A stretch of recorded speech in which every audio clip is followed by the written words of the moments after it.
des bonnes humeurs. Ah oui, c'est normal car c'est mars, le mois de la femme. Nous parlons souvent de la femme, mais aujourd'hui, nous allons aborder un aspect très important, la spiritualité, bien sûr.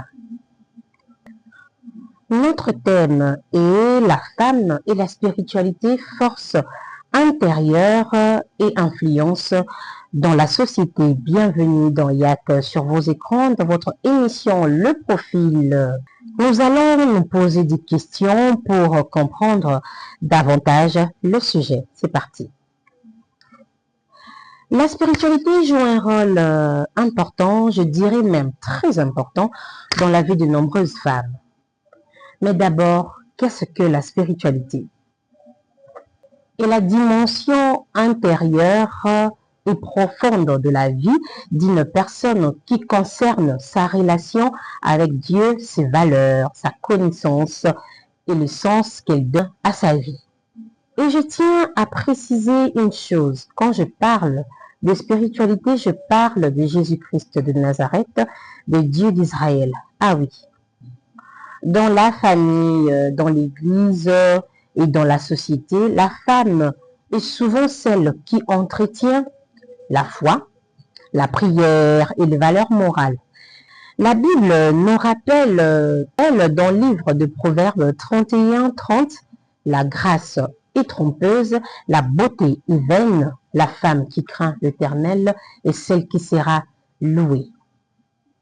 Mais il y a aussi un autre passage qui nous rappelle dans le livre d'Osée 4-6, « Mon peuple est détruit parce qu'il manque la connaissance ».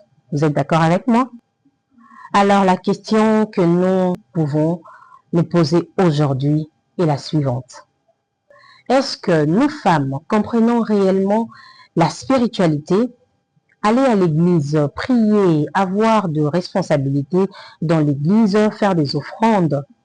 Est-ce que tout cela reflète la femme décrite dans Proverbe 31-30? La femme qui craint l'Éternel est celle qui sera louée.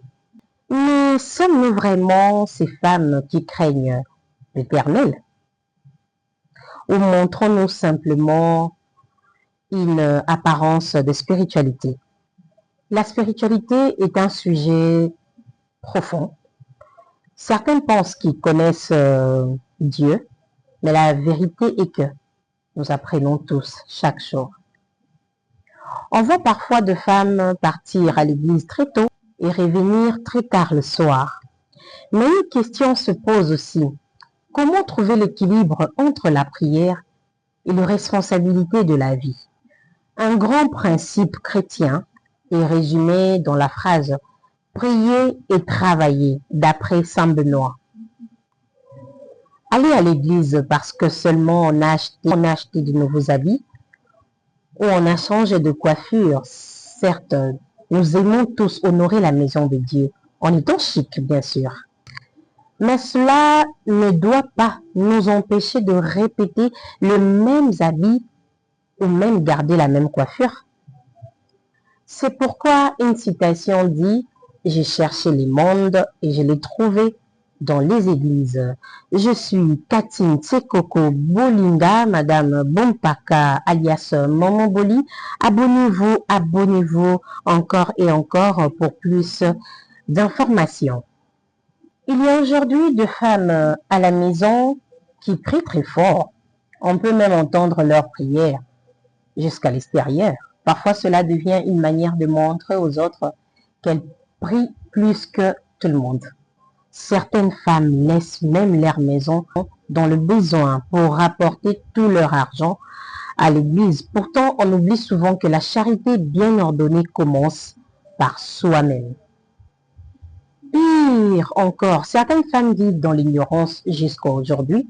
Au lieu de méditer profondément la parole de Dieu, beaucoup s'accrochent seulement aux prophéties, échangent constamment d'église, oubliant qu'il n'y a qu'un seul Dieu. Je dis pas toutes les prophéties sont fausses, mais il y a Mais il faut faire preuve de discernement. Il faut faire preuve de discernement, de beaucoup de sagesse, ah oui.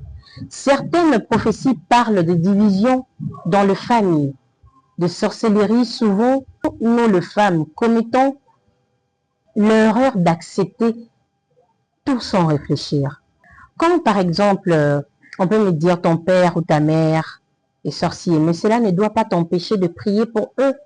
Il faut toujours comprendre le véritable but de la prophétie. La spiritualité ne divise pas. La prière ne sépare pas. Au contraire, elle unit et rapproche. Nous devons prier sincèrement pour que Dieu nous délivre de tout mal. La parole nous dit, vous connaîtrez la vérité et la vérité vous affranchira.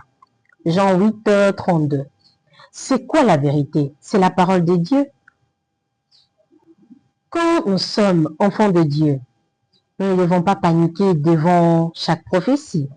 Nous devons prier et demander à Dieu de nous révéler la vérité. Nous sommes aussi responsables de nos vies.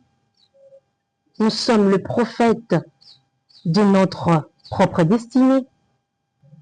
Peu importe la manière dont tu pries, peu importe si tu parles en langue ou combien de temps tu passes en prière, si tu ne crains pas l'Éternel, tu ne seras pas loué. La vraie vie spirituelle se voit dans nos actions. Faire le bien, chercher la paix et vivre selon la parole. C'est ainsi que notre vie peut refléter une véritable spiritualité.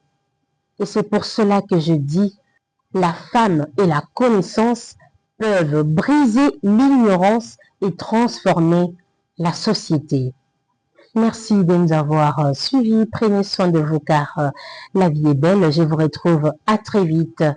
Au revoir.